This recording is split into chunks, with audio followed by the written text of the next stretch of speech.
Collegato in diretta c'è il presidente dell'INPS, Pasquale Tridico. Buonasera Presidente, lo abbiamo sentito, è stata una giornata difficile e il sito dell'INPS è tornato alla sua piena funzionalità, possiamo rassicurare gli utenti?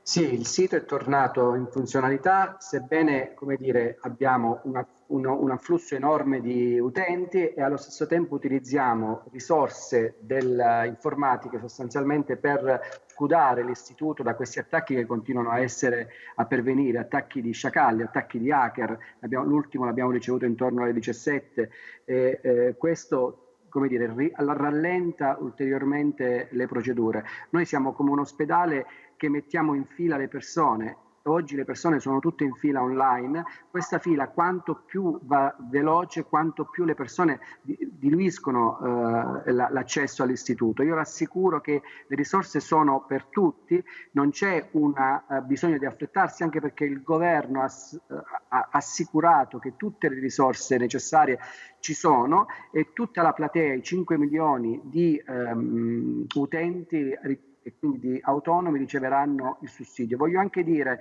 se mi permette, che in tutto questo periodo noi stiamo continuando a pagare regolarmente i 16 e oltre milioni di pensioni.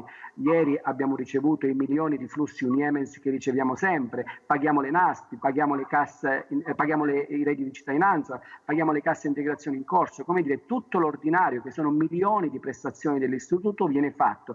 Oggi questo intasamento di milioni di utenti arrivati tutti all'accesso, insieme a questo sciacallaggio di hacker, ha purtroppo causato delle disfunzioni e per questo abbiamo anche chiuso per qualche ora il sito nel primo pomeriggio, da mezzogiorno e mezzo, e l'abbiamo riaperto con un controllo ulteriore successivamente. Senta, un telegramma proprio, restano valide le domande presentate prima che il sito andasse in tilt?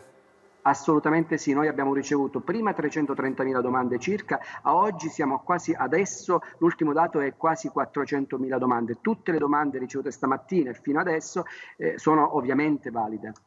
Grazie Presidente Tridico. In Lombardia la situazione migliora.